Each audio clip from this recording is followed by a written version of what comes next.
Savant. Oh my stars, Cole Caulfield ties it. He's in. He scores! Oh my! Demidov!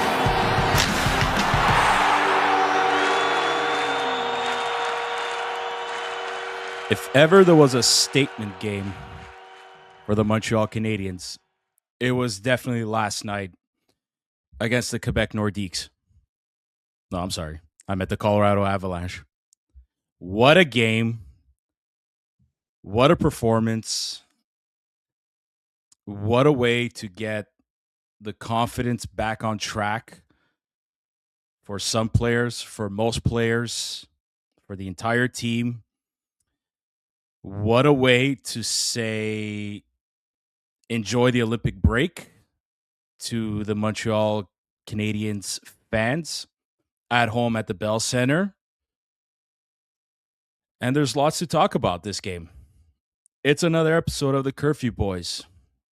If you're watching us on YouTube, we really appreciate you joining us. Please click like and subscribe. Most importantly, help us reach 5,000 subscribers, the drive to 5,000. You'd be doing us a heck of a favor. It goes without saying. We definitely appreciate it. So, yeah, give us a helping hand if you can. All of our episodes are also available on audio platforms, Spotify, Google Podcasts, Apple Podcasts, any podcast platform. Please, as well, give us a 5-star rating and review. It is the only way that we can feel the love. Follow the Curfew Boys on social media platforms, Instagram, TikTok, and Twitter, also known as X. I am Sammy. He is my cousin Chris on a Friday afternoon. Full disclosure, January 30th. Hey now. Hey now. How's it going? Doing great. What a blast from the past and a little bit of nostalgia for something that I don't think either of us truly got to enjoy in our childhood. A battle between the Montreal Canadiens and Quebec, Colorado Nordiques. Yeah. So I'm going to share with you a quick story, but I think my first ever live hockey experience was against the Quebec Nordiques at the old Montreal Forum. Look, I must have been at least 4, 5 years old, maybe. I don't remember much, but what I do remember is the Nordiques ended up winning that game. They ended up scoring an empty netter. And when you're a 5-year-old kid, I guess, going to your first ever live experience of a hockey game, when you see the puck go into the net and when you hear people cheering, your initial reaction is to get up and cheer as well. Little did I know that my father was a Montreal Canadiens fan and not a Quebec Nordiques fan. So what he did is he took me by the shoulder and he fucking yanks me back down in my chair and says, "No, we do not cheer for that team." So I think that's probably the first and maybe the only experience I've ever had when it came to the whole rivalry between the Montreal Canadiens and the Quebec Nordiques. Obviously, none of us here at the Curfew Boys were alive or around when the Good Friday massacre happened between the Montreal Canadiens and the Quebec Nordiques. So we did not experience that kind of rivalry as heated as it was. No pun intended to the heated rivalry joke. But yeah, man, there's still something even though we weren't around much for that, we still know the history behind it. We still feel it. You know what I mean? Parents, family members talk about it. It was, yeah, exactly. through and through. A big part of our last Stanley Cup run and win was that series. Yeah, 1,000%. And we lived through the stories of our dear uncle who was in Quebec City, working in Quebec City as a diehard Montreal Canadiens fan. So, he told the stories about how he used to get chirped, practically verbally harassed.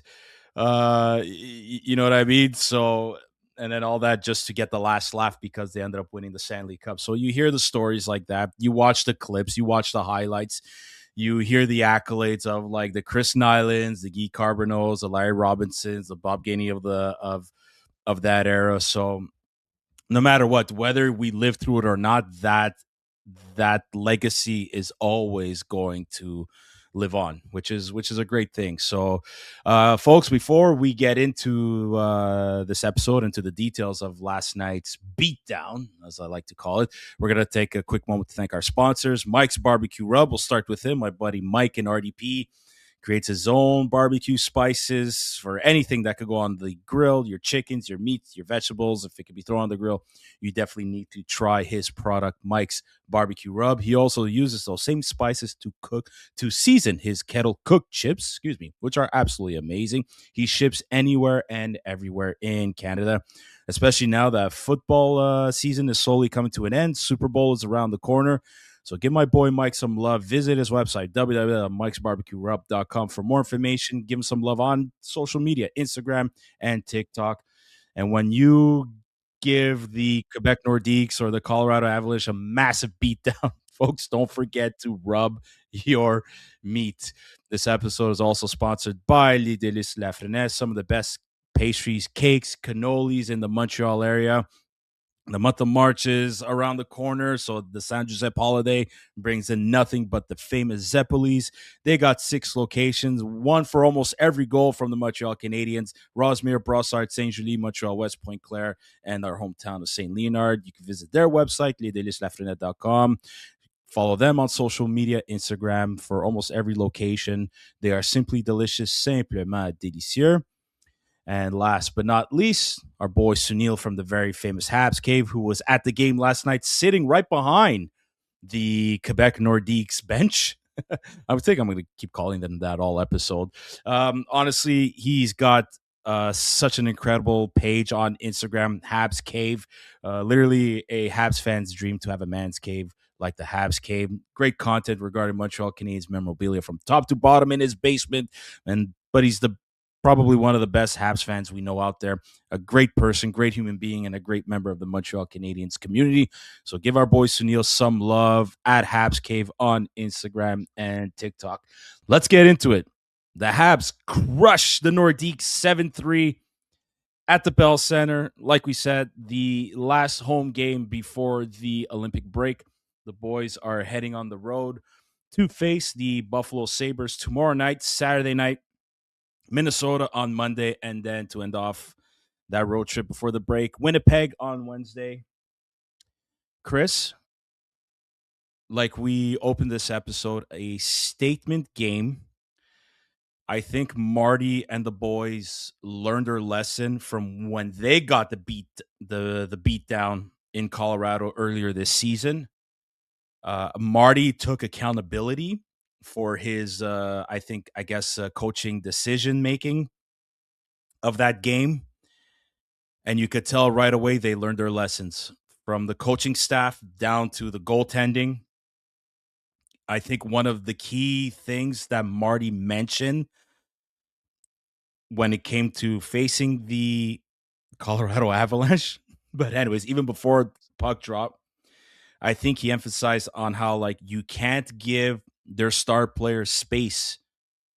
And man, they literally took it to heart.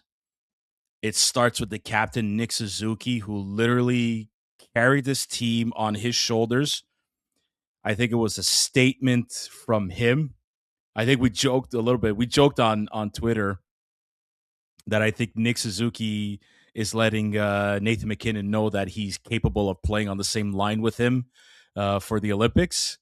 3 points, a goal on the power play, a shorthanded goal, and an assist. But in all honesty, Chris, everybody showed up to play. I don't think there were passengers in this game. All 4 lines contributed. All 3 defensive pairings contributed. And what a performance by Jakub Dobes. Literally, you know what? We could say 24 hours after getting a new goalie coach in Marco Marciano, although Marco Marciano is not exactly that new to Jakub Dobes from his time with the Laval Rocket. But nonetheless, Marco Marciano officially joining the Montreal Canadiens organization. And what a performance. I don't think it's a Look, coincidence. I really don't. there's a lot to unpack with what you just said. First off, captain was ready. Yeah. Let's talk about Nick Suzuki super quickly. One of the things that flew under the radar for far too many is when it came to him skating up for the first start of the game and him having that interview with Mark Denis of RDS. Mm-hmm. He said, "We wanted to make sure the better Quebec team won." Oh, yeah. And Oh, I that noticed. Yeah. was that has to be stated and that has to be replayed. If you didn't hear it, it's out there on Twitter, it's out there on X. Go have yourself a watch because that was one heck of a good dry joke that was dropped. But yeah, I don't want to take away because this was such again that nostalgic feeling of Montreal versus Quebec, and I don't want to take away from that. But this was an opportunity to play against two of Team Canada's best players, Mm-hmm. arguably their best Yeah. defenseman Yeah. goes without saying, and on top of their best defenseman, one of their best forwards and most important forwards in Nathan MacKinnon. And so I think for Nick Suzuki, it was a great test. It was an opportunity for him to showcase that he belonged on a team with those Yeah. guys, and I think he Yeah. definitely took it to heart. And I mean, he came out shining from that game, and I would even go as far as saying like I've seen a lot of Nathan MacKinnon highlights. I've seen a lot of Cale Makar highlights. They didn't seem at their best. That's my opinion. No, They they're didn't not. seem No, they're not. at their No. best. Like I can't remember one rush where Nathan MacKinnon was like, "Oh my god, this looks dangerous. Oh my god, he's flying past the defenseman." I Yeah. don't know what That's it true. was, but that again, maybe Montreal just had a little bit more of a jump to their game because that energy, that understanding of what that jersey means, what those two jerseys mean on the ice at the same time maybe was the difference between that energy advantage. I will also say, talking about the jerseys, both the bright red and the blue on the ice Mm-hmm. together, Yeah, it I was love sick. it. I It was sick. I Yeah. absolute like I think it looks great. A lot of individuals are discussing the idea of bringing the light jerseys back to be used for home games. I am completely against it. As you can see, don't get me wrong, the white jersey, the away jersey is still a beautiful, beautiful jersey nevertheless. Anything with the Montreal Canadiens logo pretty much has a great amount of appeal to it. But I'm a much bigger fan of the home jersey with the like bright red and then the blue line through it. That you really Mm-hmm. don't have that on the away jersey. So anyways, it was beautiful to see both kind of home style jerseys on the ice at the same time. I think that's something that should happen more. I think as long as the colors are not similar, even Oh, if teams there's should have that contrast, option. if there's Yeah, if there's they should. proper contrast, why not? Why not? I Why not? totally agree. Exactly that. Well, anyways, to date, I've only unpacked Suzuki and I've only unpacked the jerseys and the nostalgia and all of that. The other thing that I think has to be said is Jakub Dobes, even though the stats may not lean to it, it still goes to the point that we've been discussing for multiple episodes in a row now, Sam. He got the win. And he didn't only get the win, he put a stamp on that game on multiple occasions, whether it be Yeah. the breakaway save, whether it be like how many cross crease one-time shots. Like he was dialed in. He got us the win, and he's gonna be very much deserving of that start against Buffalo this upcoming Saturday. There's no doubt. So Oh my god, there's absolutely no doubt. And the funny thing is that in the previous episode with Zook, we had mentioned how despite the result, if Jakub Dobes plays a good game, give him the start against Buffalo on Saturday, and then you go from there. I still believe that Dobes and Monty are going to split duties when it comes to facing the Wild and when it comes to facing the Jets. Right now, as of Friday, January 30th, I'm at the belief that Dobes is 1,000,000% playing against Buffalo Saturday night. I think I'm willing to bet, I'm 75% certain that Dobes is going to play Minnesota, I'm going to repeat myself. Despite the results against Buffalo on Saturday night, if Dobes plays well, I still say give him the start against Minnesota because he beat Minnesota last time. And then after that, do you want to give Sam Montembeault an opportunity to regain some type of confidence before the break? Give him the Winnipeg Jets. Give him a bit of a weaker team this year. They're not going well. You know what I mean? So that's how I see the next few games panning out as far as starting our goaltenders. But at the end of the day, right now, it's Jakub Dobes is more than deserving these starts.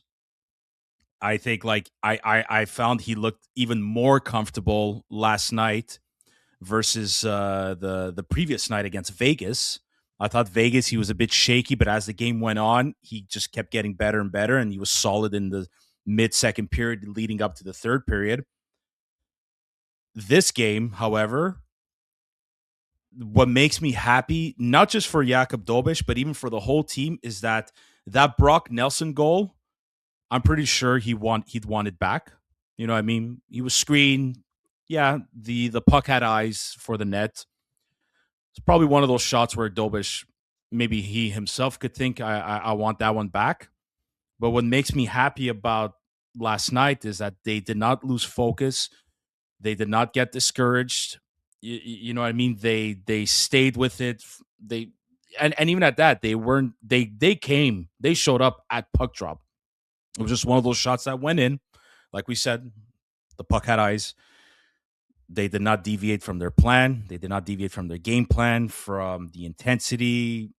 This was, I think, as far as 60-minute hockey is concerned, this has to be one of their best games of the season. You mentioned Nick Suzuki, but there's so many other players that deserve a lot of credit besides Suzuki and Jakub Dobes. For the past few games, I think the Kapanen, Demidov, Slavkovsky line might have hit a bit of a wall-ish. Man, they snapped out of it yesterday.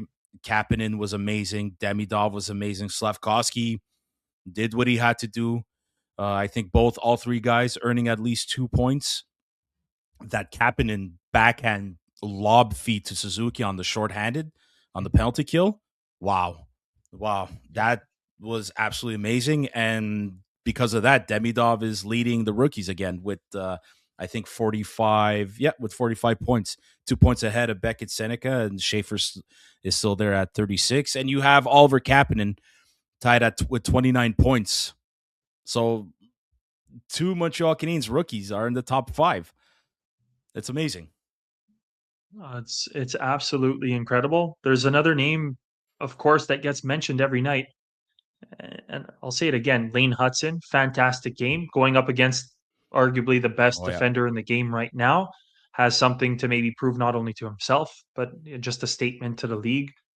Obviously, you beat the best team. Like if you're going to beat the best team, that's a huge thing that a team can rally behind.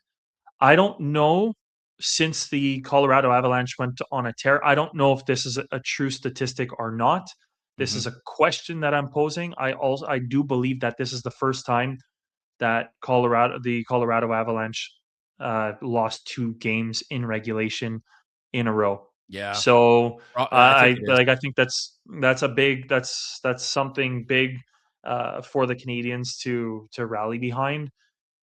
I will say this though, like when I mentioned Lane Hutson and you bringing up the names, I was sitting on the sofa and watching the game yesterday and thinking about what might be discussed in a post-game evaluation. And you think about like Sidney Crosby, Nathan McKinnon, and just the best across the board. You always, whatever the broadcast, wherever the region, it doesn't really matter.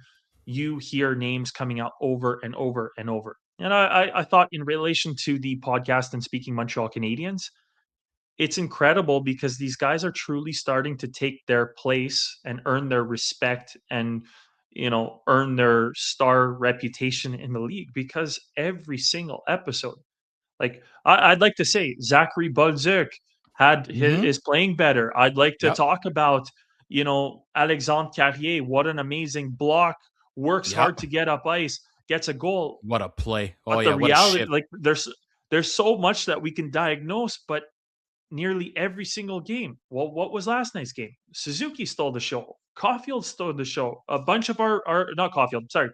Suzuki stole the show. Hudson stole the show. A bunch of our rookies had Dobish, a yeah. fantastic game and got back to form. And like I'm not apologizing, but it kind of starting to sink in yesterday to say, holy smokes, these guys are getting really, really, really good, because that is the exact, I don't want to say talking recipe, but that's exactly what happens when you have these superstar and star players on teams. They end up getting 95% of the focus. And yeah, well, rightfully earned. And I'm not going to start complaining now. I'd love to talk more about variety, but these guys are offering us something special to diagnose and to revise every single game. And thank you for that, boys. Well, you know what? You mentioned Kirby Doc, Jake Evans, Bolduc. I'm kind of liking them as a fourth line. They brought in energy. They got rewarded for their hard work. You know what I mean? Jake Evans, right place, right time. Hey man, he fumbled a puck and Evans empty net wrap around. You could say, yeah, and Kirby Doc too, maybe a bit of a lucky goal, but you know what? Sometimes you're gonna get the lucky bounces as a reward of your hard work, and they deserved it. The Kirby Doc 2 points, Zachary Bolduc 2 points. You know what I mean?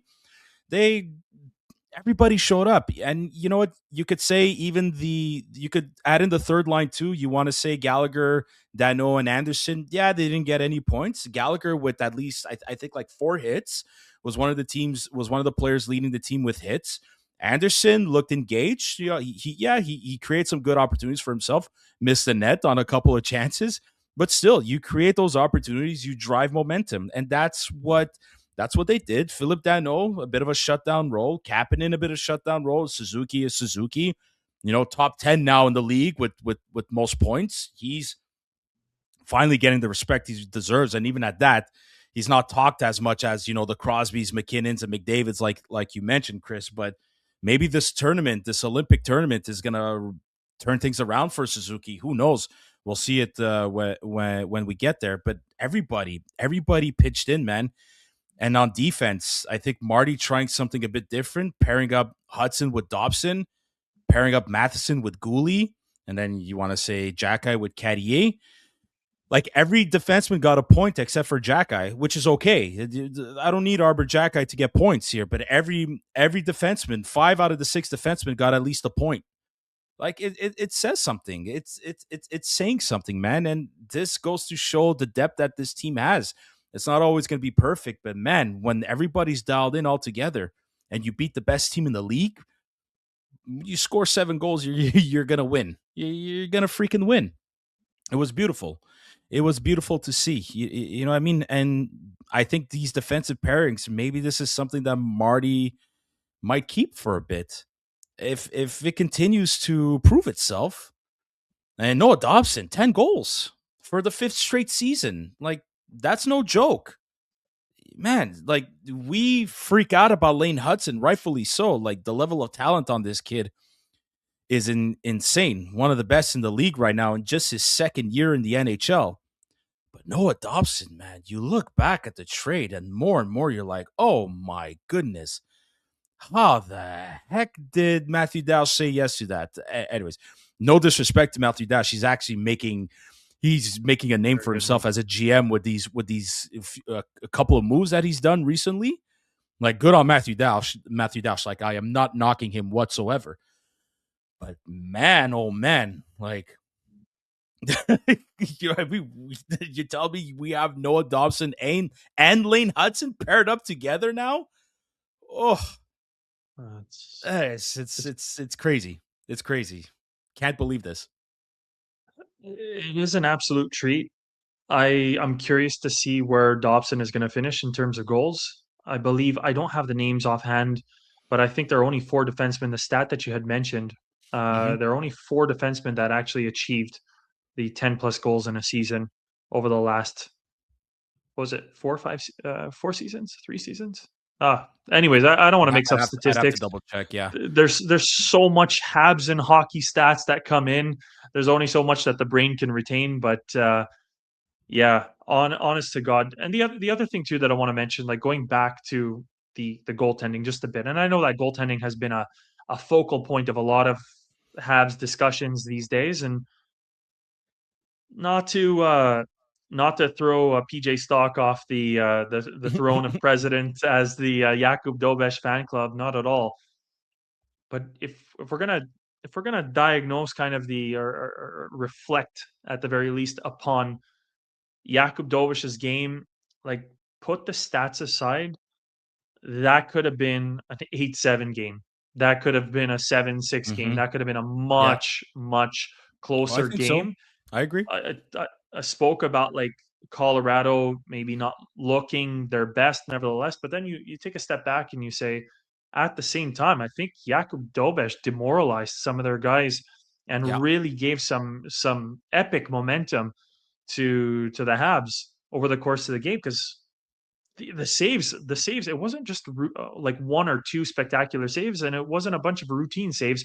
There were a lot of Hmm. very, very challenging saves. And again, it was one of those games where, as we've discussed, Jakub Dobes looked locked in. He was playing between the two posts. He wasn't too far out. He wasn't too aggressive, other than when he had to be, and did it in a responsible and logical manner. But yeah, Jakub Dobes, I just wanna go back and say, like, I think that genuinely played into the Canadiens' victory. God knows, Carey Price used to do that how many times? Yeah. He used to leave the other team wondering, like, "What the hell? Are we gonna score on this guy tonight? How am I gonna beat him?" That was a golden opportunity, and it just deflates the guys, and they go back to the bench, and they're, like, in their heads, "How did I miss that?"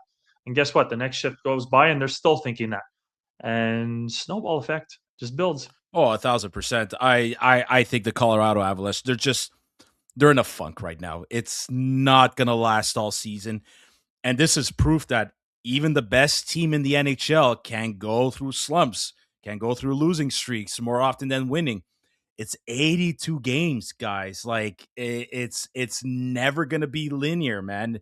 There's gonna be some dips, but usually the best teams know how to snap out of it, and more often than not, they know how to win games. So listen, I'm not as I'm going to speak as a hockey fan and not as a Montreal Canadiens fan. I'm not worried about the Colorado Avalanche. They are going to snap out of it. I'm willing to bet that they're going to be buyers at the trade deadline. We'll see the next couple of games before the Olympic break. It's going to give time for management to evaluate, do we need to add a piece? Mind you, don't forget, they don't have Landeskog. They don't have Devon Taves as well. Those are two big Big key pieces. pieces that are missing, right? Like when Landeskog got back in the lineup, the Colorado was on a tear. I think having him back in the lineup really did something to this team. And now that he's out, you can see it's kind of having a reverse effect. How long is it going to be? I don't know. They're both skating and they're hoping that they're going to be back soon. But I'm anticipating the Colorado Avalanche to add in an extra piece just to bolster something. Do they need a power play specialist?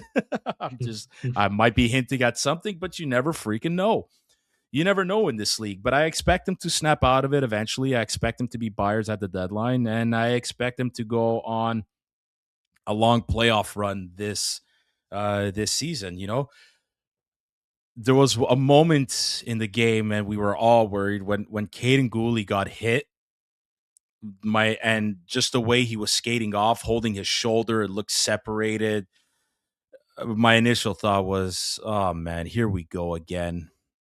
And I was so Yeah. relieved to see him back, and then he delivers a monster hit on a Tori Lekkonen.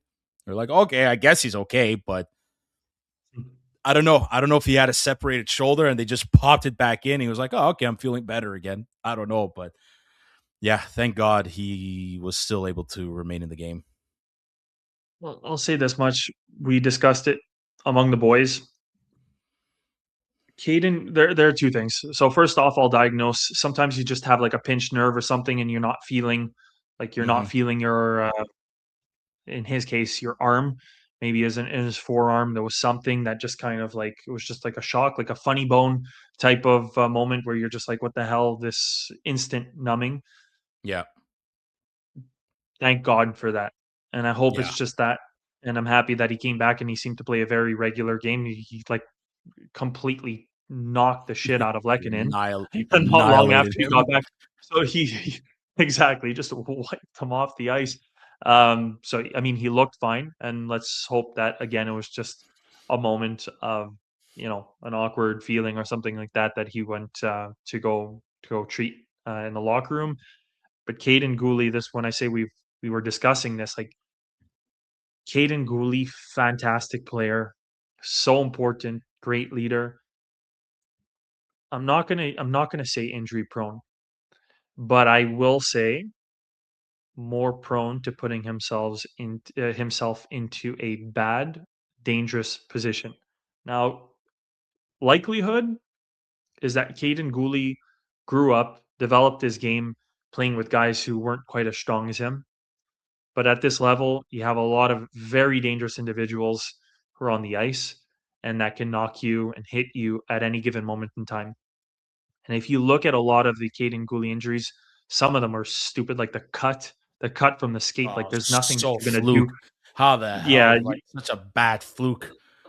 like that has nothing to do with being prone to injuries. That has nothing to do with putting yourself in a bad spot. I'm not saying that all of his injuries are because he puts himself in a dangerous spot. But what happened last night, like, certain players who are gonna play that more physical style and who are gonna just, drop the head down and charge and go for it with all they've got, you have to brace yourself. And, like, who am I? I'll say it at the same time, who am I to criticize a pro athlete who knows far better and has more talent in their pinky finger than I do, uh, you know, altogether. I just think that if Caden Gooley braces himself a little bit more, holds himself a little bit more, yeah, it's a bump. Maybe he loses balance, maybe he falls, but the arm is extended because, again, Mm. it's not necessarily he's not bracing for impact now. Uh, yeah, Caden Gooley, I think going forward, if there's a member of the Montreal coaching staff that can pull him inside and say, like, Caden, don't change your game, don't do anything different, just be mindful when you're going into a contact situation that, be wise to brace yourself maybe just a tiny bit more. Even if you lose the puck, we rather you be healthy. That, Yeah. I think that's a worthy conversation for the Canadiens staff to have with him. Well, because it's such an instinct reaction to lean in head first, especially after a poke check. So to my memory, yeah, that's kind of what happened. I thought it should have been at least a 2 minutes. I mean, the elbow is a bit of a follow through. It's not like the elbow was out and then he hit him. The elbow is a follow through, and at least the refs did review it. I still think it looked like a headshot to me, though, no matter what. So I thought it should have been at least 2 minutes. Is it a gray area? I don't know. I think it's one of those things where you could let the refs get away with it because it didn't change anything in the end. We still left the game with a 7-3 victory. If the results were different, and let's say if Gooley does get hurt, you're playing with 5 defensemen, Colorado manages to, I don't know, tie it up, gain a lead, maybe we're having a different conversation today. But I do tend to agree that it's not just with Caden Gooley, it's with all players. But I think Gooley, he has that in a very positive way. I'm going to say like a reckless behavior, and I'm saying this in a positive way that he's not reckless. He doesn't know what he's doing. He does, but like he's just not afraid. He's a guy with balls of steel, and he's always played that way, right? So it's just maybe moments here and there. He's just got to rethink how to approach different situations, which he will. And again, him too. He's still. It's crazy. These guys are still young, huh? They're still young in the NHL. They're still learning, right? So, anyways, all that to say is, yeah, no, I tend to agree with you, and just happy he's okay. I mean, I don't think there's going to be any news regarding him in terms of like he won't be playing Saturday night. Nothing. I haven't checked anything yet, but no. In all honesty, man, just to reiterate, a great performance. He got an assist too, Caden Gooley. So good on him for that. I really, really liked Ivan Demidov's game. I got to mention him. I thought he was flashy at times, didn't back down. Look was noticeable too amongst everybody. He was noticeable too. I think he ended up getting 2 points as well. He did. He He did, huh? did. So I don't know if there were any shatter six this game. Oh my God. Especially for there was a little preparation that went into this episode, and I got something a little special. Obviously, we wanted to talk about the shattered sticks, but there's one player in particular, and his numbers up there behind me, Ivan Demidov. I don't know. I've heard that he's using two separate sticks. He's got a practice stick, which I Yeah, I think heard that was too. Bauer, and then he's using Warrior because he's under contract now. No, I think Ivan, I don't. I think it's the opposite. I think he's under contract with Bauer, but he's practicing with Warrior, No, or no, that much I know that he's under contract with Warrior. is he? I thought it was with Bauer. I I thought it can was with. guarantee it. Okay, I can I'll absolutely research this. guarantee it. But I am going to say something, and I'm gonna before I get into that to the little mini special preparation part of this episode, I will say this. Number one, I grew up speaking English, French, with a whole lot of Italian also in the mix. So I'm extremely limited in my language capacities. I'd like to say I have a good pronunciation of things regardless of the language. But number two, I don't have any Russian friends that were able to double check. So this is going to be sent with good intention What are you doing? and maybe for a little bit of fun. But for Mr. Ivan Demidov, Ivan.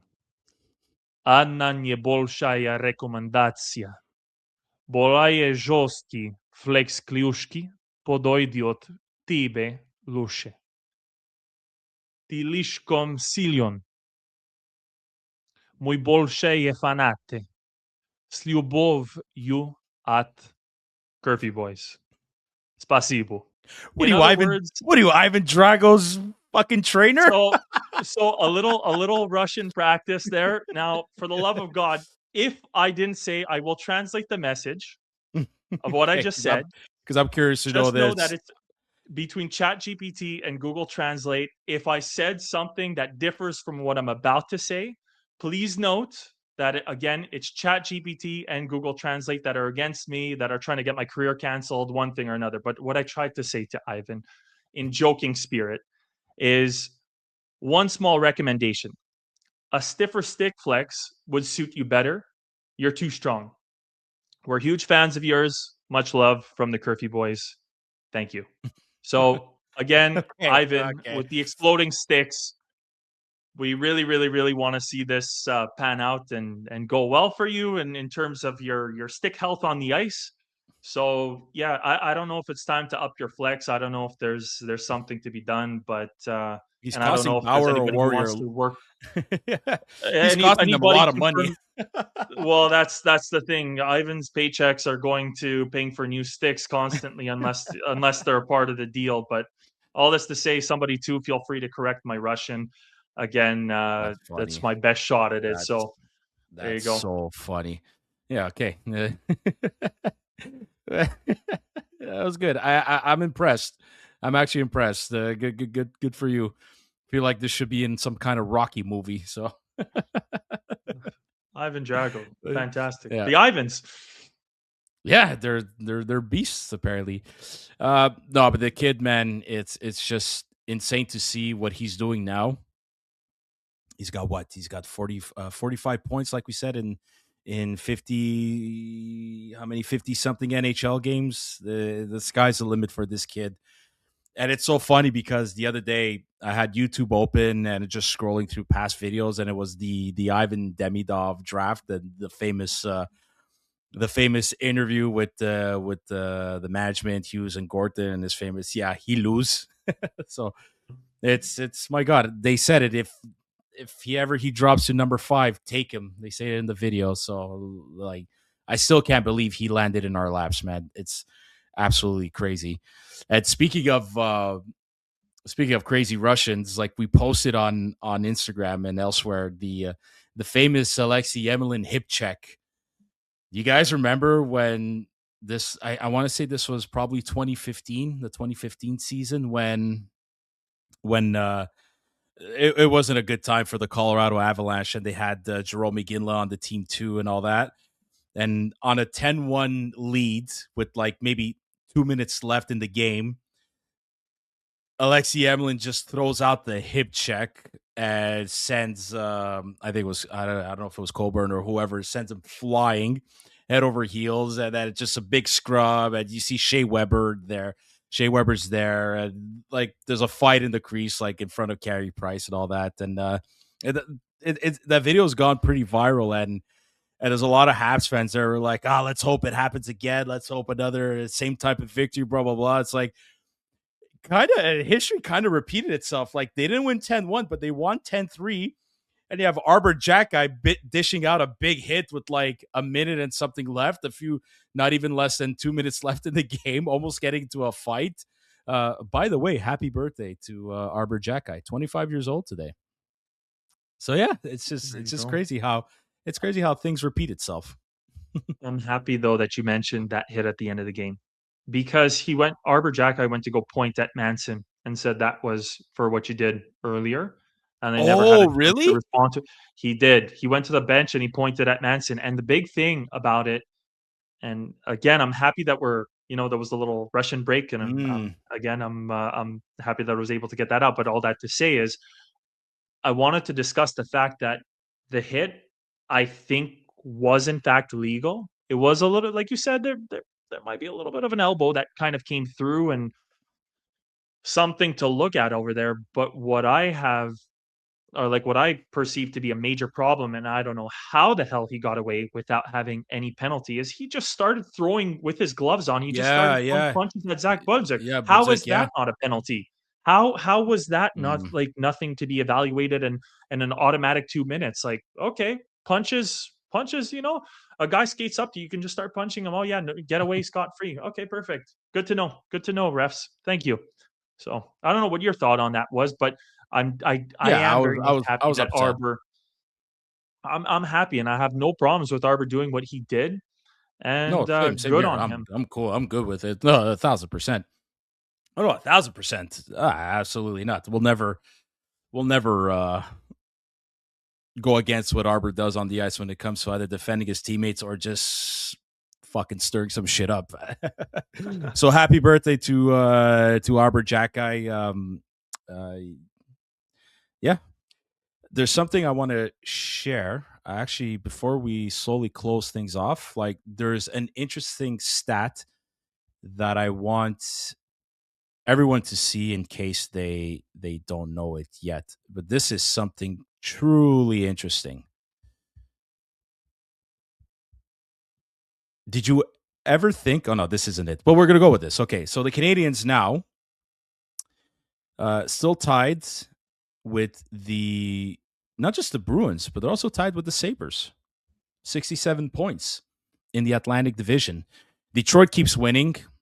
By the way, congratulations to Patrick Kane becoming having the most points as an American-born player, surpassing Mike Modano. So, just wanted to mention that real quick. This is another reason why this game against Buffalo is so important on Saturday. It's just to get that lead against the Sabres, man. It's so funny how there's a contrast between the Sabres and Colorado. Like the Sabres, they're just feeling great about themselves. 5 wins in a row, if you look at that. So this game is, my God, like, is it going to be another one of those games? It's the most important game of the season, like we're saying all the time. They need this win. Even Nick Suzuki said in the locker room, a must win on Saturday. Yeah, I love that clip. I absolutely love that clip. That was captain leading the way. A lot of the guys just say, we repeat that next game and whatever. Yeah. That was, even though it was still short and sweet and whatever, it packed a punch. Like Mm-hmm. it It was did. nice to see there was a little bit of emotion behind it and a little bit of like, "Let's go, boys. Like, we got Yeah. this. Yeah. Focus." And so Yeah, the clip, I like he that goes, attitude.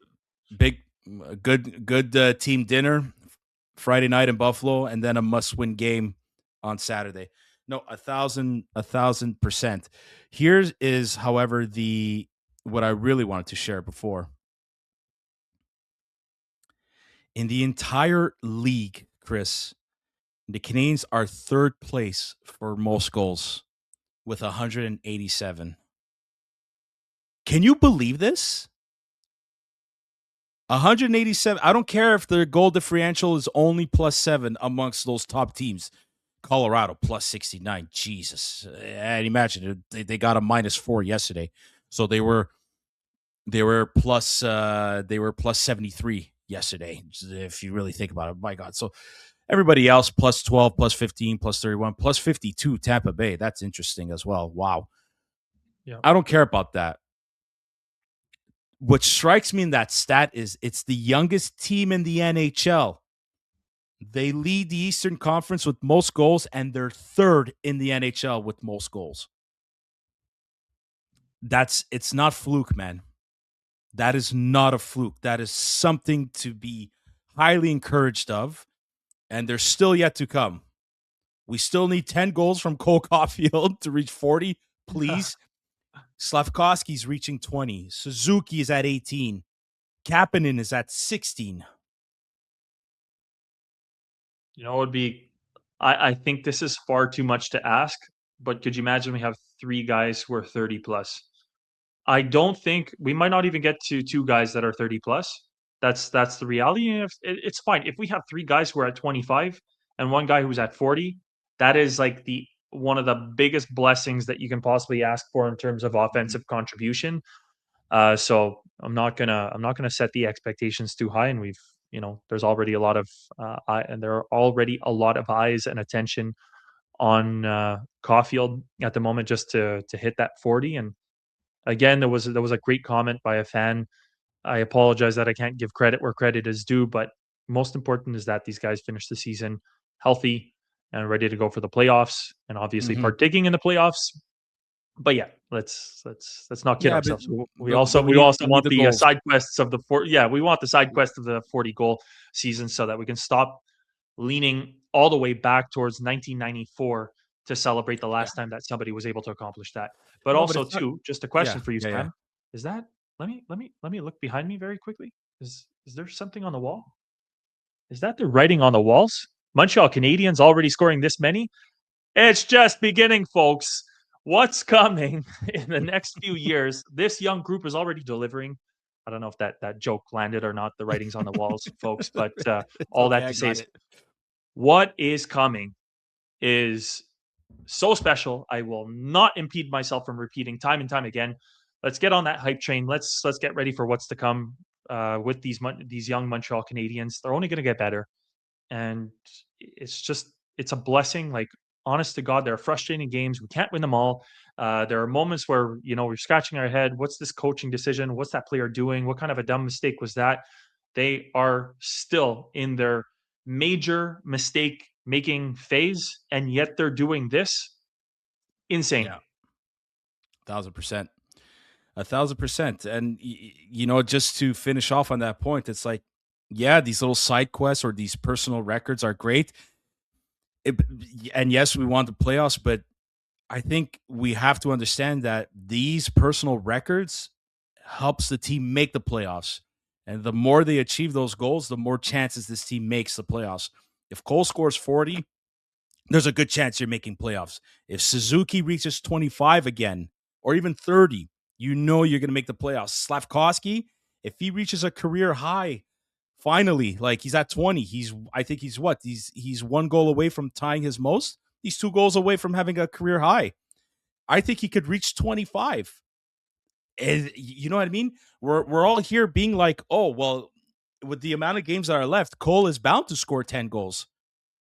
Is okay. The same thing could almost be said for Slavkovsky. He could probably reach 30. He'd have to go on a real tear. Might be a bit much to ask, but I don't think it's I It's don't not think out of the it's question. I don't think it's out of the question. I don't think it's a pipe dream. I don't think that's fantasy land. So they got to score goals. The one thing we've always said is that they need to score goals. They're finally scoring goals, and look what's in the standings. It's not a coincidence. It's not you're not going to score all those goals and not make playoffs. They got to keep it up though. It's not over, but they got to keep it up. I've gotta check this out. I gotta go back to another one of my childhood friends, Hmm. Nick. He sent something to another friend group of mine in the middle of the game that had me absolutely dying. That again goes completely, um, completely to what you're recounting. He said, obviously it's not, and it's in a joking spirit. He's like, Carey Price's career died for this, and it says somewhere Price fell to his knees in a random forest, and the Montreal Canadiens scored their seventh goal.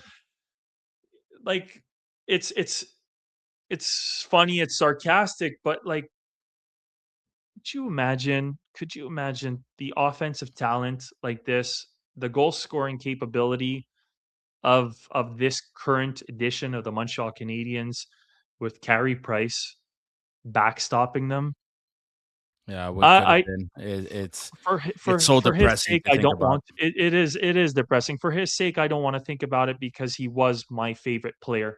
Him and Kovalev by far take the cake. I'd say Mhm. Price even more so than Kovalev was my absolute favorite player growing up, and it's criminal what happened to that poor man, but, maybe he comes back in. I don't wanna push, Marco Marciano. I've heard nothing but fantastic things about him. I think he deserves a shot. He's been building at this for a long time, but maybe Carey Price in some form of coaching capacity gets back into the organization and still gets his name on the cup one way or another. I don't know. That's maybe a pipe dream. That's Not maybe as a coach. I don't see him. I don't see him traveling with the team, coming back to Montreal, moving back to Montreal when he just moved out west. We had mentioned this with Zook last episode, but we'll mention it one more time with you. I see him having a role as some kind of advisor, maybe to Kent Hughes. Think of Luongo with the Florida Panthers. Think of Le Cavalier with the Montreal Canadiens too. I yeah. mean, having another special advisor. Is it? Can you have more than one? I want to say maybe.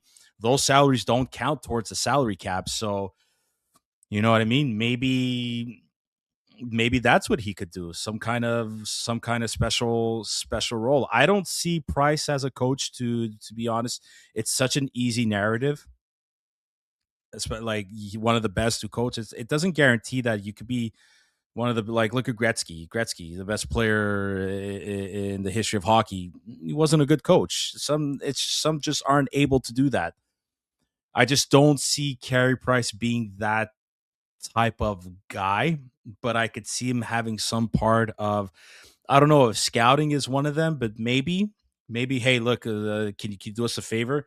Can you go check out this guy or this guy in the West Coast, either in the WHL or somewhere around that area. Maybe.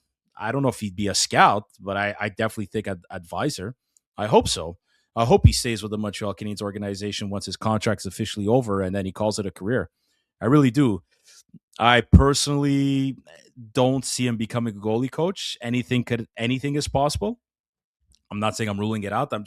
I'm looking at how he moved on from hockey, how he's moved on from Montreal as of like the city and living in it. I don't see him coming back unless things change, but he's at peace where he's at right now in his neck of the woods, like pun intended. Making He's Ford at peace. commercials. But he's at peace. He's in nature. He's with his family. He can enjoy his kids too. You know what I mean? Like it's I don't know how easy it would be to stop that life again. But then again, you never know. You know what I mean? Marty left a comfortable life. Can't use left, a comfortable life and career path. So anything is possible. I'm just giving you guys my personal opinion. I don't see it happening. Yeah. You know what? With you going through that and going through the logic of it, I have to agree, actually. Like it's true that I do not see when you put it into that perspective, I do not see Carey Price necessarily wanting to be hopping on planes and far from his family and doing all of that at a distance. So I do think though that the role, like you mentioned, as an advisor, as a consultant, like how you can easily bring in Carey Price, who was there. There are a lot of star players on this team, and there are a lot of high performers Hmm. that might be able to use some words of wisdom, how to how to remain nice and calm and cool in high pressure situations. I think that could be highly beneficial, and just to have him around, maybe in that capacity, have him Hmm. come in as a guest visitor once in a while. Yeah. Maybe even if and this is me. I know that, again, talking about Carey Price as a goaltender coach was something that I mentioned not even 2 minutes ago, and I don't want to contradict myself, but from all accounts, everything that I've heard and everything that I've read of Marco Marciano, Hmm. I think this guy has the potential to stay around for some time, especially Dude. if the end of this season goes well. And I think he's deserving of that opportunity. And maybe going back to Carey Price can give that individual, Marco Marciano, some input as to what you might want to consider. What would you be thinking in this situation, Carey Price? What do you think if I had to talk to you back in the day and I had to give you advice, what do you think are some of the things that are pertinent to the Montreal market, pertinent to that pressure, pertinent to your reality, dealing with the potholes driving into the arena, God knows whatever it may be. But what is your perspective, and what do you think will resonate with the goaltenders that I'm currently coaching? I think he definitely Could has. be. I definitely think he has a play Oh, in I that. mean, I mean, he's reaching out to Jacob Fowler. Hey, good luck. Hey, great job. He's reaching out to Sam Montembeault. Hey, stay with it. Don't get discouraged. Keep going. Keep working hard. Blah blah blah. So there's got to be something. His dream is to still win a Stanley Cup, like we all mentioned, like he's mentioned himself. I just think it's going to be somewhere within management or as the advisor role. But I do like the point you bring across. Is there something that that he could bring as an extra piece of advice or something to either Marco Marciano, the coaching staff, or even to management? As far as Marco Marciano is concerned, guys, everybody, I'm saying this. This is my own conspiracy theory. This is where I wish Anthony was here. Marco Marciano was brought in to stay. They're giving him the interim tag, but I think more often than not, like you said, Chris, great things have been said about him. I think he's going to be here to stay. I think they're going to give him the official title next season. I also think Jacob Fowler is going to be with the Montreal Canadiens officially next season. And then they're going to have to decide between Montembeault and Dobes. But you want Marco Marciano to coach Jacob Fowler. So you're going to want Jacob Fowler to be with the Montreal Canadiens. Do you get where I'm saying? Are you guys putting the pieces together? They are going to keep Marco Marciano around so that he's going to become Jacob Fowler's official coach in the NHL when he officially makes the NHL next year and stays.